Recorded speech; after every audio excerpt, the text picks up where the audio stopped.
Hi, everybody. Today we get to ask the incredible question of are we all doomed? Is the whole system set up in such a way that it's really going to be too hard to overcome the problems that prevent climate change from being solved? So let me give you the analogy here. Um, let's say, let me put it this way: there is lots of information online about how climate change will affect weather, how it'll affect food, how it'll affect refugees, how it could lead to conflict around the world. You guys kind of saw that in the Obama video and sort of some other things like that. There's a lot of information about that. Here's the problem with this though. Even though we know all this, you listen to that the podcast and you heard all this about if sorry, my mind just went blank there for a second. Heard all this about how there's a pretty easy, quote unquote easy, and relatively cheap solution to the problem. So the question becomes, how come we don't do it? And so the analogy that I want to make is to somebody who knows, knows about nutrition, understands that eating junk food is going to cause you to be fat, possibly cause heart conditions, possibly cause a catastrophic you will die early situation. And yet, in that moment, you still eat the cake, you still eat the donut. That's the same situation we have right here, is that it really doesn't matter that we know all this information or even believe this information that the things that we're doing today are going to lead to catastrophe. There isn't a lot of good incentives in place to solve it. And the global question makes it even more difficult. Now, we really definitely want to look at this from a U.S. foreign policy perspective. And one of the places where it gets, at least for me, a little confusing is where U.S. foreign policy comes into contact with this other thing we call global governance, where there are some things that the U.S. can solve on its own or can use its leverage to get what it wants. But there's other things that require multiple states to contribute, and the U.S. can't force that. So then, how does the U.S. use its foreign policy to create solutions to those problems? So that's what we want to talk about today. And we're going to talk about it from the climate change perspective. But let me just say, we could talk about this from any number of different policy positions, any number of different issues that are out there. So let's just dive into this. I don't want to do all global governance at class, but we do have to talk about a couple things here. We have to talk about this idea of global public goods. And by goods, I don't mean good, bad, or good, evil. I mean goods as in goods and services, meaning stuff. So global public stuff. Things that we all get to enjoy once they're created.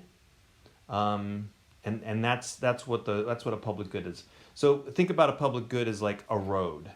I don't own the road. We own the road sort of together. So a public good, there's two things that are going to be in a public good. One, it's non-excludable, meaning that once this thing is provided, you can't exclude someone from using it. So once, for example, the U.S. has built a road, let's say that I'm visiting from France, I've never paid any taxes in the United States, I still get to use the road. So once it's provided, even if I haven't contributed, I get to use it. If the United States provides clean air, if I'm visiting the United States, I still get to enjoy that clean air. That is a public good. It's also non-rivalrous, meaning my use doesn't affect your use. I can drive down the road and I don't consume it. I can breathe clean air and I don't consume it. As opposed to like a piece of pizza, which once I use it, I consume it. It's not there for you. That's rivalrous. All right. Here's the thing about this. When we talk about these things, these are things that these public goods, once they're provided, if they're provided, all states are better off. So we can imagine, for example, if there was fewer greenhouse gases in the atmosphere, everybody's better off. I mean, there's just no question about that. If there is a reduction in terrorism, everyone is better off. If there is a reduction in human trafficking, everybody's better off. So climate change is public good.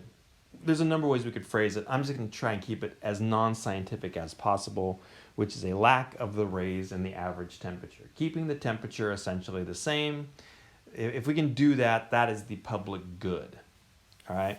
Now, again, let's just talk about this as a public good. The lack of the raise of average temperatures. Let's say the temperature doesn't go up next year. That is non-excludable. Once that happens, everybody gets to enjoy that. Non-rivalous. My ability to enjoy that the average temperature hasn't raised doesn't affect yours. That means it's a public good. Now, there's some things we can say about public goods.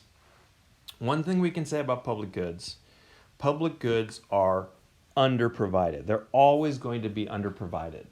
No matter what, we're never going to have as much of these as we want.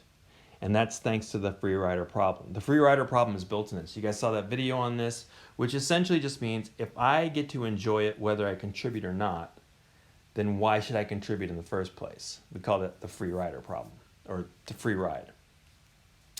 If I get to enjoy a clean beach, whether I go down and clean the beach up or not, then why would I ever show up to clean up the beach? That's the free rider problem. And if that's true for me, that's true for you too. And so there's an incentive for everybody not to invest. Would the U.S. be happier with a reduction in, or a lack of raise in the average temperature of the Earth? Yes, the U.S. would love that. But it would love that, it would doubly love that if it can have that and not contribute anything to solving the problem. So that's the situation here. Is it's not just like that's the end all be all. I don't know how to phrase this in a different way. The worst situation would be, for example, maybe there's 4 positions. I'm winging this one, so if it doesn't work out, just let me know. The worst situation is U.S. contributes. We do things to our economy that sort of reduce greenhouse gases, and average temperature still goes up. So here's the idea. It cost us because we contributed, and we didn't get the benefit of this whole thing. The best would be U.S. no contribution. In other words, we didn't put anything into this. It didn't cost us anything, and the average temperature, let's just say, stayed the same or went down. That would be ideal. And then in between you have U.S. contributes and the average temperature goes down. U.S. doesn't contribute, the average temperature goes up. That'd probably be a reverse of those two things like that. So in other words, there's not just sort of one thing. It's not just average temperature goes up, average temperature goes down, and that's all we care about. There's other parts of this, and that's the whole point. This is going to be true for China as well, which is going to make it very hard to get cooperation. That's the idea here.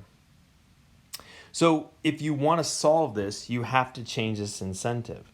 You have to make the incentive so that states do want to invest in this, and then that's the way it goes. So just again, there's a whole class I teach on global governance, and I don't want to go into that right now. We're just looking at this from the foreign policy standpoint. And there's a few things we can talk about, sort of big, broad, general things you can do to change that incentive right there. You can internalize this externality, meaning essentially that the costs of creating, of the temperature going up are felt more by you. I know I'm not saying that very well, but for example, the United States, let's say that the global temperature goes up, half a degree. Well, here's what the United States will do. The United States will just, build better air conditioning units. It will, put a wall up, on the beach so that the waves don't come in.